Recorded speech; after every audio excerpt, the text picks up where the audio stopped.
Sheikh Hasina, the ousted Prime Minister of Bangladesh, is in Delhi for the foreseeable future. This much we now know officially. I'm Barkha Dutt. You're with the Mojo Story. These are the images continuing to be viral in Bangladesh. Protesters ransacking the residence of the former Prime Minister, walking out with her saris. Meanwhile, Bangladeshi media is reporting that in 27 districts, Hindu community, the religious minority in Bangladesh, has come under attack. There are real concerns over whether the army, which is currently in charge, is in full control of the street. In the meantime, the Modi government has held an all-party meeting with outreach to opposition leaders, including Rahul Gandhi. Reports suggest that even opposition leaders are asking questions about not just security concerns and implications for India, but about whether there's a possible Pakistan and China link to the protests. Bangladeshi people are responding angrily to these suggestions in Indian media, saying that it implies that the people on the street have no agency, no mind of their own. There are many questions that are mounting, including what next. Even if the street protests were completely organic, there are very, very clear security implications for India. National Security Advisor Ajit Doval has met with Sheikh Hasina, who is, as I said, in India at a secret safe house. Meanwhile, those images of the founding father of Bangladesh, Mujibur Rahman, also Sheikh Hasina's father, those statues being toppled down, vandalized, really among the more disturbing images that are emerging from Bangladesh today. In India, there seem to be two kinds of responses. One response seems to argue that this is democracy against authoritarianism. This is a revolution led by young students. The other view seems to talk about China and the Americans colluding, the enemies of the Indian state colluding to create a regime, whichever regime comes next, that will be closer to China and Pakistan than it will be to Delhi. Could it be possible that there are shades of truth to both arguments? Or is this really the end of authoritarianism? And what might follow next is an answer that we don't have, but it's a question we can certainly ask. Let me ask that question of our two guests today who are on this program with two very different perspectives. Salil Tripathi, author and journalist, is with us. Welcome to the program. And also joining us is Sadanand Dhume, Wall Street Journal columnist, who has, in fact, just days ago, a very interesting column out on this very issue and this very question. And we'll come to what he said in his column in a moment. But I want to start by playing out what Foreign Minister Jaishankar said in Parliament. Take a look. On 4th August, events took a very serious turn. Attacks on the police, including police stations and government installations, intensified even as overall levels of violence greatly escalated. Properties of individuals associated with the regime were torched across the country. What was particularly worrying was that minorities, their businesses and temples also came under attack at multiple locations. The full extent of this is still not clear. Sir, on 5th August, demonstrators converged in Dhaka despite the curfew. Our understanding is that after a meeting with leaders of the security establishment, Prime Minister Sheikh Hasina apparently made the decision to resign. At very short notice, she requested approval to come for the moment to India. We simultaneously received a request for flight clearance from Bangladesh authorities. She arrived yesterday evening in Delhi. The situation in Bangladesh, sir, is still evolving. The Army Chief, General Waqar-uz-Zaman, addressed the nation on 5th August. He spoke about assuming responsibility and constituting an interim government. All right. So what is actually happening in Bangladesh? Is this a people's revolution, or is it army rule? Is it the rise of democracy, or is it the rise of, to borrow a quote from Sadanand's latest Wall Street Journal article, hardened Islamists? Sadanand, I'll start with you. What you essentially argue in your column is not that Sheikh Hasina was without flaws, but that with all her flaws, the alternatives for Bangladesh, for South Asia, were much worse. The phrase you use is hardened Islamists. We've already seen restrictions on the Jamaat-e-Islami being lifted hours after Hasina fled from Delhi. And Sorry. no You've problem. been saying hi, But hi, Kokum. He may as well join the conversation as well. Everybody has a right to an opinion. But my question to you is this. Bangladeshi friends that I've been talking to, when I put this argument to them, they say that, look, Jamaatis and the extremist element may have been part of what unfolded on the street, but it's never been what has captured the full essence of the Bangladeshi people. So to caricature or to reduce what's unfolded in Bangladesh to hardened Islamism or the rise of Islamism or the rise of jihadist groups is very unfair and whitewashes what the Hasina regime was guilty of. Why do you believe that Hasina, for all her flaws, to quote from your piece, which is on the screen, was the best alternative, maybe from a bunch of not so great options? Well, thanks, Barkha. I mean, first of all, I agree with that criticism, and it is not my argument that Bangladesh is suddenly going to turn into some version of Taliban-ruled Afghanistan or something like that. I don't think there's going to be any kind of Islamist takeover. I do think that the room for Islamists will increase. And I think if you look at the history of that part of the world, regardless of the fact that the Jamaat may get a small percentage of the vote, there has always been a tension between the kind of linguistic nationalism which was preached by the Awami League and a more religion-inflected nationalism that was preached by the BNP and its allies in the Jamaat. And we have seen the record of what happened between 2001 and 2006 when the BNP was in power with its allies in the Jamaat. No one says that Bangladesh became an Islamist country, but it is certainly true that terrorist groups such as like Hujipi found refuge over there.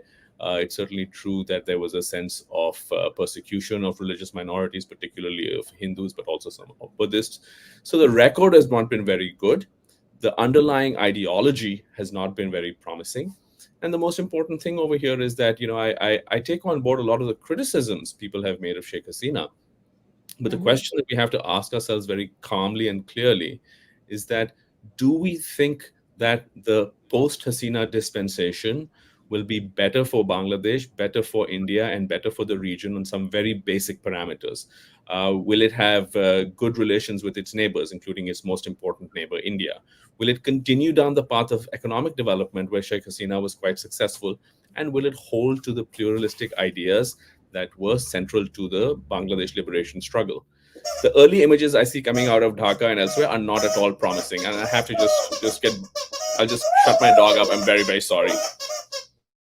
While you actually do that, I want to take to Salil the point that you're making, and I think what Sadanand is saying is a kind of complex argument that criticize Hasina for the way she handled the protests, criticize her for the crackdown on protesters, criticize her for the use of violence on protesters, for rigging elections, all of which are documented and serious allegations. However, what's going to follow?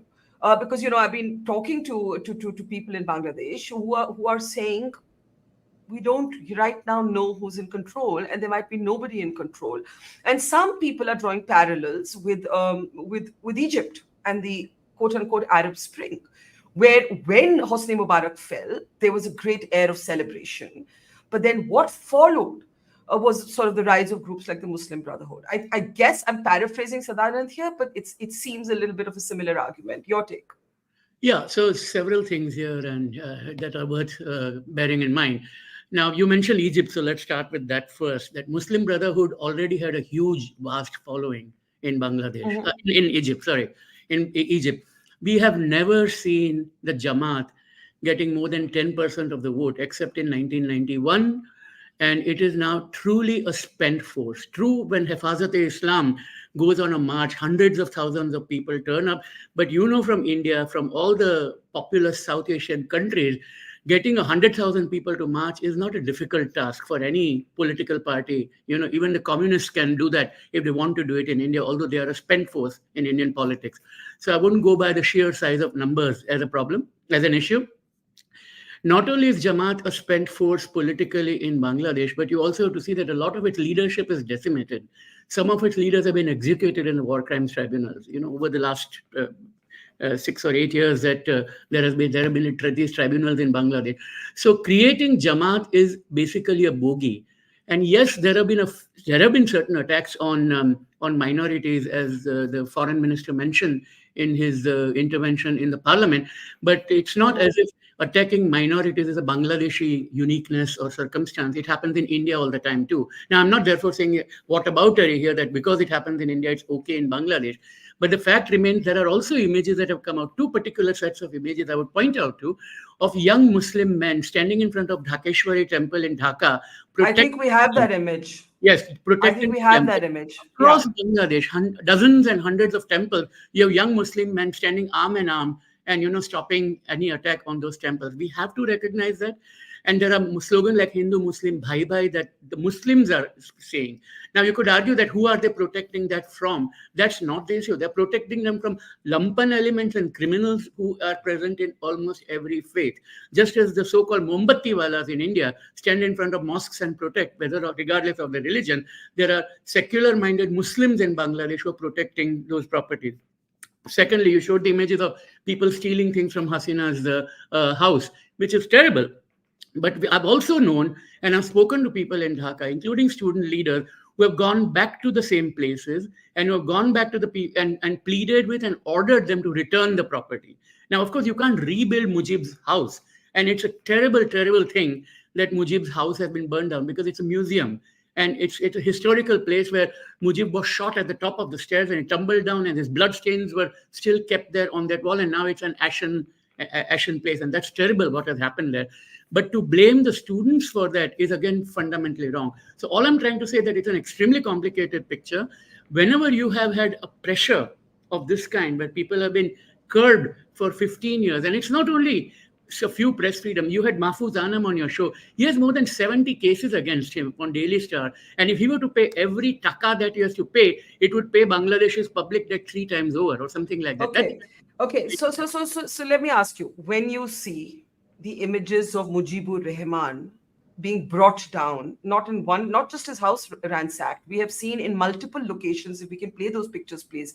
In multiple locations, the statues being brought down. And we saw a horrible image today of a protester urinating on his statue, right? We have seen a protester walk out with, that's the video, with undergarments from Sheikh Hasina's house and be filmed doing that. Now, I take your point that in any big street protest, there are elements that resort to vandalism, hooliganism, that doesn't capture the entire protest. But why are Mujibur Rahman statues, the founding father of Bangladesh, being brought down? What does that tell us? What does that tell you? How much anger Hasina provoked. Basically, Mujib is bearing the sins of his daughter. Mujib's statue is bearing the sins of the daughter. Because we have to recognize that, you mentioned the fact that, there are human rights abuse but they've not only happened in the last 15 days when these 200 or 300 people have died. The disappearances in Bangladesh over the last 15 years are enormous. Bloggers have been killed. The Digital Security Act is far more nefarious in Bangladesh than in India. It's a copy of the Indian Act and it is much worse than that. Corruption has been rampant. Nepotism has been rampant. The control over the party, the control over judiciary, the control over the military, the control over the administration has been significant. And people say that you're elected 5 times. No, Hasina was elected twice, in 1996 and then in 1990 and then in 2008. All the elections that followed, she was either elected more or less unopposed because the opposition boycotted it, or there was so much voter intimidation that within 2 hours in 2019, the opposition decided to boycott. Okay. Yeah, so we have to bear all this in mind to understand why people are so angry. Let me bring in Sadanand on perhaps the most provocative thing that Salil has said so far, that these statues that are coming down of the founding father of Bangladesh, the country would not exist without him. India helped birth Bangladesh. This is the father basically carrying the cross, or the father's statue carrying the cross for the sins of the daughter. It points to the level or the depth of repression by Hasina, that when people like yourselves argue that she's still the best option, you're essentially making an anti-democracy argument. So a couple of quick points. First, let me on one little factual thing. The bloggers were not killed by the Sheikh Hasina government. The bloggers were killed by machete-wielding Islamists. And if anything, you can fault the Sheikh Hasina government for not doing enough to protect them. But they weren't being killed by the government. That's number one, right? That's at least your talk. I think Salil wants to interject. Salil, one quick intervention, only to say that, yes, Sheikh Hasina's government did not kill them, B, did not protect them, and C, the government actually told the bloggers to shut up and not say things that are offensive. Correct. And if anyone thinks that there's going to be more room for atheist bloggers in Bangladesh in 2024, then I have a bridge to sell them. So that's the sort of that's the sort of small sort of factual point. The larger question really is that you have to separate two different things. I think the critique of Sheikh Hasina's illiberalism is a valid critique. It's one that I've made myself. Right, stuff like going after Mahfouz Anam, bogging him down in cases. I remember the photographer Shoaib Alam was like, just because he was, giving an interview to Al Jazeera, and nobody condones any of that. And I think that's certainly something that where the anger was justified. But you have to be able to separate that from what is happening post-Hasina. And what is happening post-Hasina, there are basically two views. One is what I would call the rosy-eyed view, which is that, Jamaat never got too many seats and so on. And therefore, Bangladesh is going to sort of continue on this path of broadly secular economic development. And the minorities are going to be okay. The economy is going to do well. Foreign relations are going to be stable. But we won't have the excesses that we saw under Hasina. Now, if that happens, I'd be the happiest person. I think that would be a wonderful outcome for Bangladesh. It would be a wonderful outcome for India. It would be a wonderful outcome for the region. I'm a little bit more pessimistic. I think that the signs you're seeing, I think the extreme vandalism of all these monuments to do with Mujibur Rahman, they can't be wished away. They have enormous symbolic significance. Because what is happening over here is it is a very clear attempt to erase and rewrite the history of that country, including its founding moment. They have burned down his house. What does that mean? That memorializes his life, that memorializes his assassination. That is gone. They have brought down not just that one statue that we just saw on screen, but they've also took a JCB to another monument. They have attacked the houses of many serving ministers in the government, but they have also gone after just regular Hindus. Now, where is any of this in line with the sort of idea we have of this post-Hasina liberalism? All I'm saying is very clear that a post-Hasina dispensation, in my mind, is not likely to be more liberal, but its illiberalism will probably be tinged with religious fervor. Now, to the point about Jamaat, right? I think the problem with this discussion is that these things tend to get sort of bogged down into minutiae about this party got which percent of vote. And the point is that Islamism is a set of ideas. Now, those ideas are to what extent should a radical form of religion or an extreme form of religion play a role in the public square? Now, it may be, at some point it may be championed mainly by Jamaat. At other point, it may be championed mainly by a group like Hifazat-e-Islam. And even Sheikh Hasina, as I point out in my column, has made compromises with these elements. The point from a sort of is to look at whether these elements in Bangladeshi society are going to be strengthened or weakened. My belief is they are going to be strengthened. Okay. Salil, can we logically argue against the argument that Sadanand has just made, given what has unfolded in the last 24 hours? Now, you can hope that the last 24 hours will not be representative of what happens in the next few weeks and months. But what is the basis to hope that?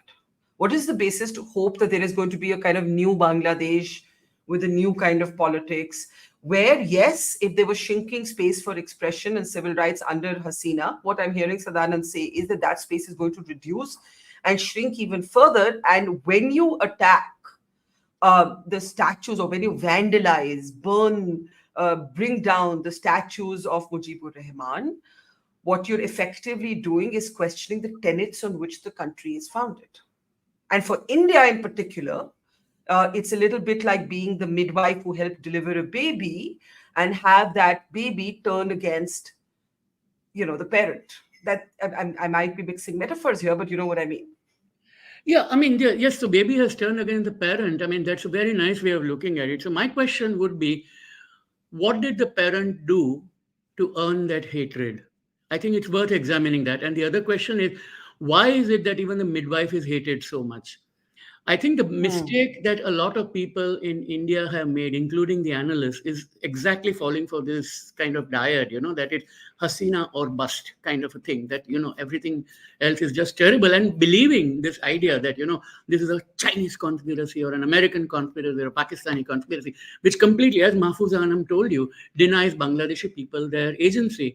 People are being killed, yes, but yes, there have been Hindu homes attacked and or temples attacked. I'm not denying that even for a minute, so don't get me wrong. But out of the 200 to 300 people, I can bet that the vast majority who have been killed in the last 2 weeks are Muslims, right? And because Bangladesh is a Muslim majority country, it's like, when you talk about the number of people who died in the 71 war, vast majority of those who died were in that quote unquote genocide, because Bangladesh calls it Gonohotta, were actually Muslim people who were Bangla nationalists. So it's Bangladeshi upon Bangladeshi violence. The criminal and the lumpen are going after those who are law-abiding or bystanders. That's the way to see it, rather than see it in this religious divide. So let me ask you this. Do you see this as a moment of hope? Or do you see this as a military coup? Hang on, let me ask the question. Yeah. Do you see this as a coup, a military coup? Or do you see this as a people's revolution? I do see it as a people's revolution, because the military has basically stood up by the side. The curfew was on. And when the curfew was on, you had the military basically putting its guns down and letting people go. So, I mean, in a subtle way, the military was signaling that we are on your side. And it was a people-led revolution. You didn't see a general coming with a gun and telling Hasina it's time to leave. That hasn't happened. I mean, whatever the conversation that took place between senior officers and, except for one junior officer and one retired commander, there was no public remark from people within the military saying one way or the other. And actually, Hasina had got its military organized such that she had her own loyalists in the senior position. So they were acceding to what people were. So it is definitely a people-led movement. It is a student-led movement, and the students' demands have been very just. The first thing they asked yesterday, when I was listening to some of the student podcasts, one of them was basically saying that the president has to dissolve the parliament, which is the necessary, because the parliament itself was a sham. It was not a genuine elected parliament. Okay, let me ask the same question to Sadanand. Sadanand, is this a people's revolution or a military coup? Well, I mean, I think technically it's obviously a military coup, right? You have the army chief is in charge. He's calling the shots. The elected leader has fled the country. Now, I think that this is a very interesting slippery slope, and we should not romanticize uprisings simply because there may be students involved. And certainly there were students involved at various elements at various times in this movement. The fact of the matter is that Sheikh Hasina, everyone agrees that the last election was flawed, but there was an election. The people in power right now have not been elected. So I hope that there's a very quick restoration of democracy. The second thing is it raises a question in any country, right? Because if you have you can have a situation where there is a, disgruntled minority, say, right? And let's just say that the 49% of a country supports one person and 51% supports another, and 49% has disgruntled elements, they lose an election. It's not very difficult to mobilize a few thousands of people and then take them to parliament, and then, but the problem with that is that there lies a route to profound instability. So I don't think that in any situation, I don't think that these kinds of uprisings should automatically be legitimized. In any case, I think the most what is more pertinent over here in this particular case is what comes next. And my question comes down to, again, the question, what were the three main achievements that all reasonable people would agree upon in the last 15 years of Sheikh Hasina rule?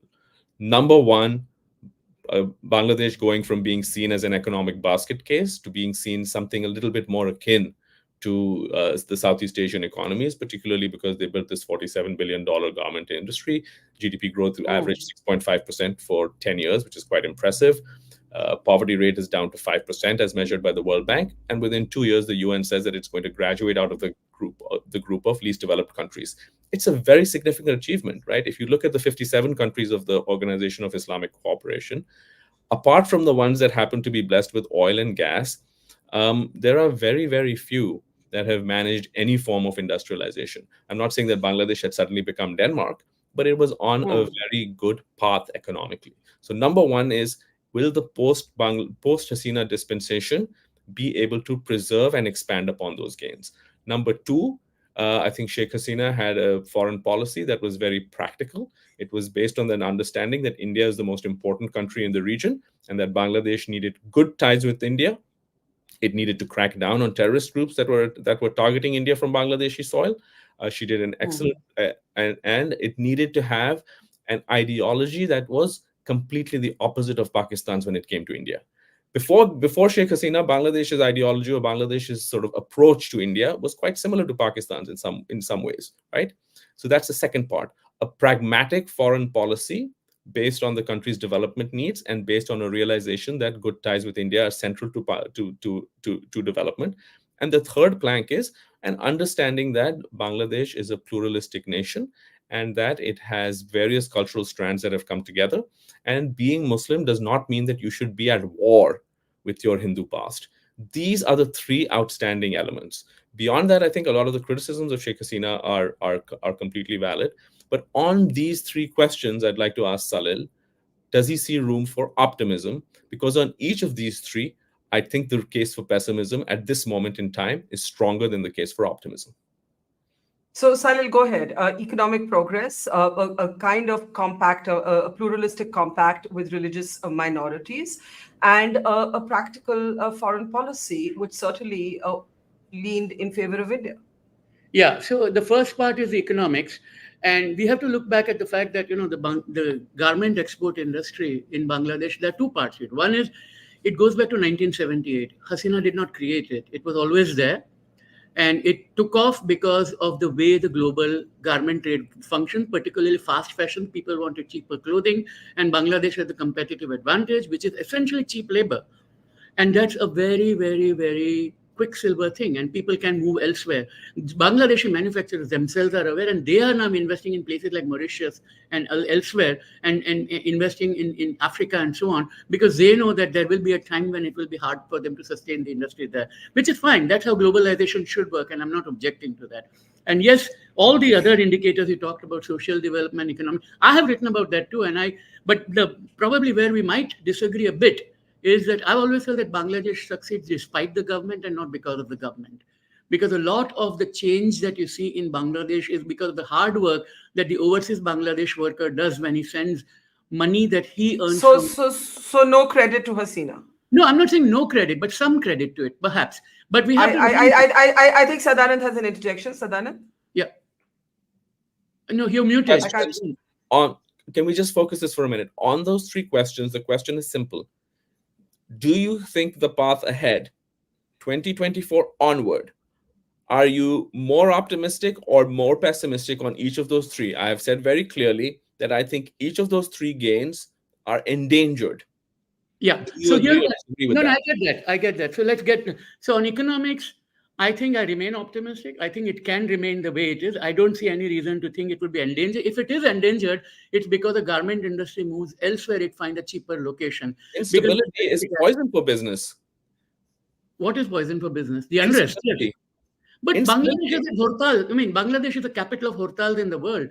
They lose they lose about 70 to 80 days a year of work because of strikes in any case, regardless of the government in power. So that's one thing. On foreign policy, I simply don't know, because I don't know who the next foreign minister is going to be and who. So that's something I would park for now. I would not really get into it. Whether it is good for India or not is not the concern for the Bangladeshi. Whoever is there should be good for Bangladesh. That was my argument, that it was good for Bangladesh. Yeah. Would it be? I don't know. I mean, because you don't know who the next foreign minister is. I don't know who the next foreign minister is. If Yunus is actually going to be in charge of Bangladesh in some form, he's going to be appointed probably as an advisor. I see that as a very good thing, because I think Muhammad Yunus is a good man whose heart is in the right place. He is now getting older, which is true. But if him and Kamal he's 84 years old, Muhammad Yunus. But yes, the students have asked for him to be the caretaker, sort of advisor to the government and so on. But on the last point, which is perhaps one of the most critical points of what will happen to religious minorities.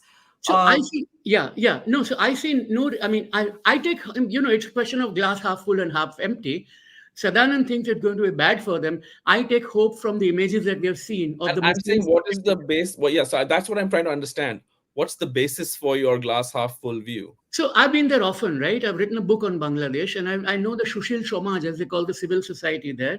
And I know that the spirit of 71, which was to a Bengali nationalist country, which is basically Bengali and Muslims. A great poem by the Bangladeshi American poet Tarfia Faizullah, where a Pakistani soldier is about to rape a Bangladeshi woman. And at that time, he yanks her by her hair. And this is also the poem, but it's a very poetic image. It's worth, and say, are you a Muslim or a Bengali? And she says, both. And he slaps her again.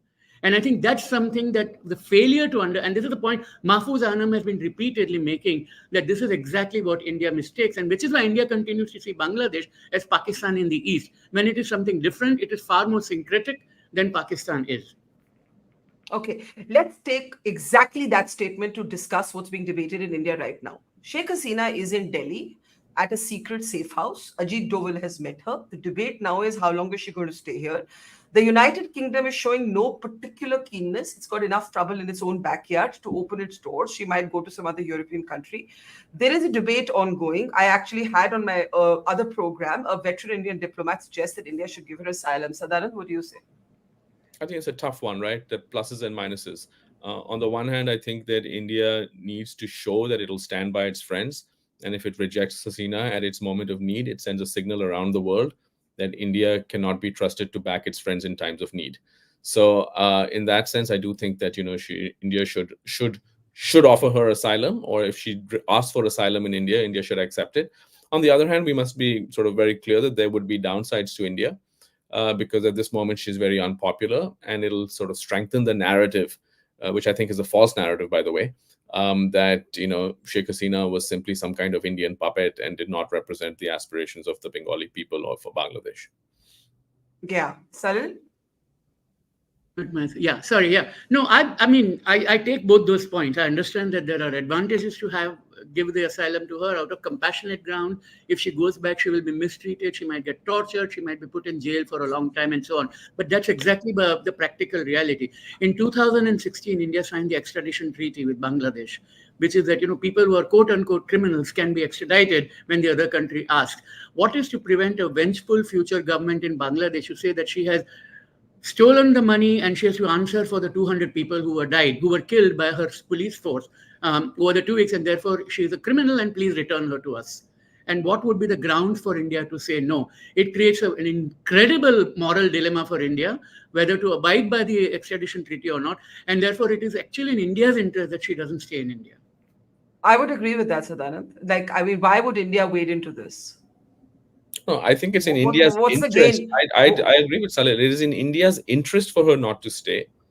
But I think that if she asks and is rejected, it would reflect extremely poorly on India, and it would send a message to any leader in the region who is going to ever be seen as pro-India, that this is a very unreliable country to lean toward.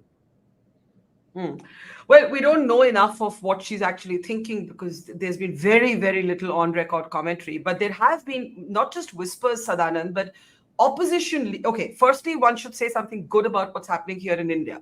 We have actually seen a kind of reaffirming bipartisan dialogue between the government and the opposition leaders today. And, from Mamata Banerjee to the Congress party, everybody has said that they will take their cue more or less from what the government guides them to do.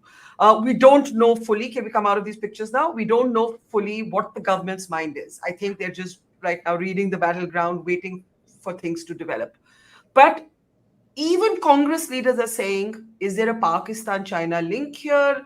There are other conspiracy theories about how this may suit America. Others say it may suit China. What's your take on that? That's the street protest and the ouster of Hasina. So I think a lot of the sort of, conversation, for example, on X tends to be like, lurid and overheated and conspiratorial. First of all, the idea that the US and China would conspire together is just like laughably stupid, right? I mean, I don't know how anyone could possibly believe that. Now, the question I think really is sort of, is what would a future dispensation likely look like? And if the Jamaat has a role, and here I feel that the sort of talk about numbers and all is a red herring. If the Jamaat has a role in government, as we've seen before, or if the Jamaat's ideas have a greater currency in society, as we've seen before, then I think you do see a sort of, a somewhat of a reorientation of Bangladesh in a direction that is not favorable to India. It remains to be seen how powerful the army will be in the years ahead. The Bangladesh army does have, along with Pakistan, it's the only other major army in the region that actually buys weapons from China. So the Chinese will certainly be looking for an opportunity. I think it's a fluid situation, but there's no question that this is a setback for India. Whether India can salvage something from this is going to depend on the nature of the next Bangladeshi government. And most crucially, the question really is that will Bangladesh's new rulers, whoever they are, will they recognize that there is wisdom in the essential Sheikh Hasina template, which is economic development, stable relations with India, and a pluralistic domestic ideology? Will they see value in that template, or will they seek to reject that template? My own pessimistic view is that the early signs suggest that even if they don't reject it fully, they will reject it in large measure. And I think that would be very bad for the prospects of Bangladesh, but also bad for the region more broadly. Salil?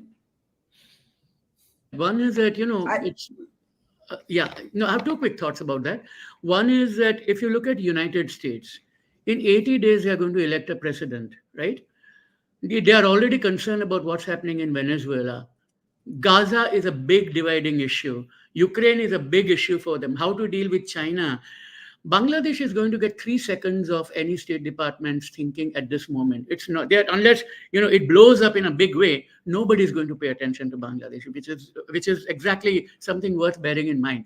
The second is the role of military, and whether or not it's an army coup. We have to remember that one of the biggest sources of revenue for the Bangladeshi armed forces today are the contracts it has with the UN peacekeeping forces. It's one of the biggest suppliers of soldiers for UN peacekeeping forces. It has been very lucrative for the Bangladesh government and for the army, and it has freed up the Bangladeshi budget to do a lot of good things on social development indicators.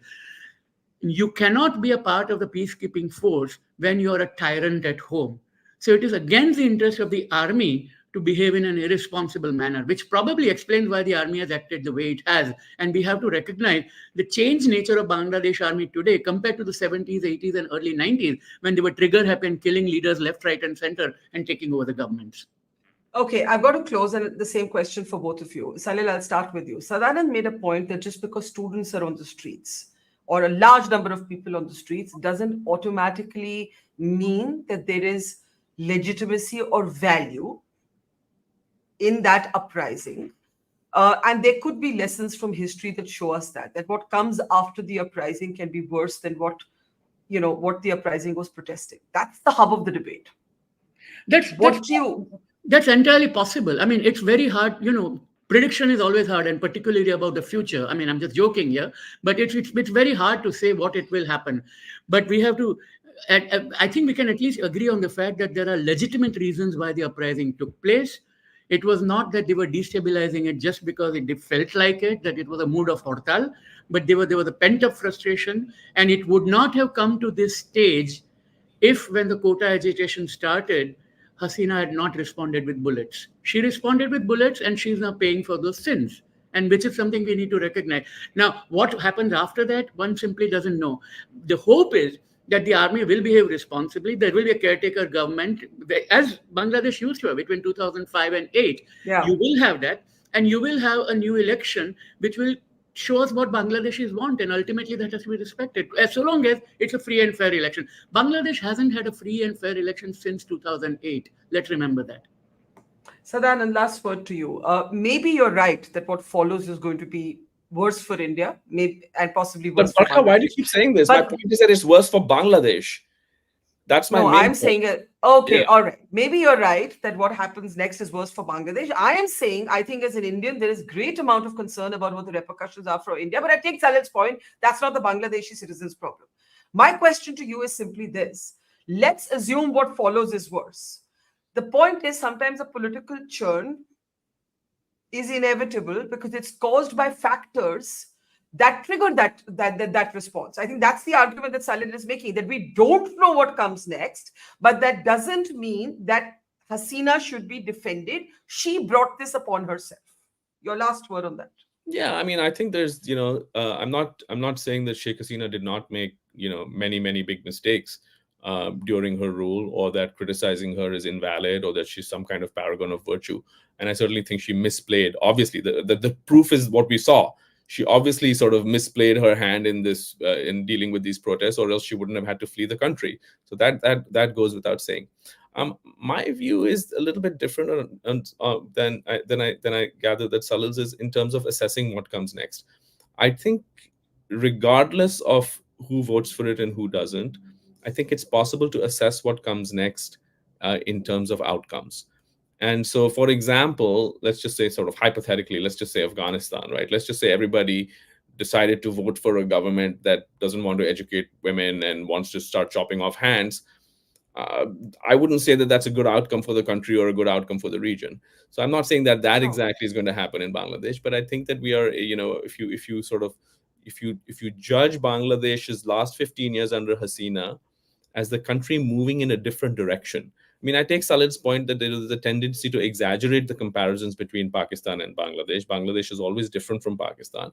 But at the same time, I think you have to accept that if you look at it sort of in terms of broad parameters, directionally, before the advent of Hasina in 2008, Bangladesh was moving in a Pakistan-like direction. In fact, a former Bangladesh and Pakistan expert at the State Department, Bill Milam, wrote a book in the around 2009 or 10, basically pointing out all the striking similarities: military coups, violence against minorities, instability, hostility towards India, room for terrorist groups, in the Bangladeshi case, things like Hujibi. So the trajectory of Bangladesh was not very promising if we had had this conversation, say, in 2006. What Sheikh Hasina's great achievement was, and she has many flaws, we all agree, her great achievement was she turned around the trajectory of her country fundamentally. That is not a small achievement. My big worry is that post-Hasina, the country will revert to the mean. And reversion to the mean in that case is not a very happy thought. Okay, we leave it there. We don't know. We have to wait and see what unfolds in Bangladesh. And at the moment, we don't even know where Sheikh Hasina is and how long she'll be in India. So the questions are really mounting. I mean, is she just leaving politics, as her son suggests? Is she going to go back to Bangladesh one day? Is this? We simply don't know. But I think your concerns are well flagged, and Salil's counters to them are also something to think about. Thank you to Salil and Sadanand for this very interesting debate, and to our audience for watching. See you tomorrow. It's great to see you here. Thank you for watching our work. If you haven't subscribed yet, don't forget to click the bell icon and subscribe to Mojo Story and support independent, robust journalism.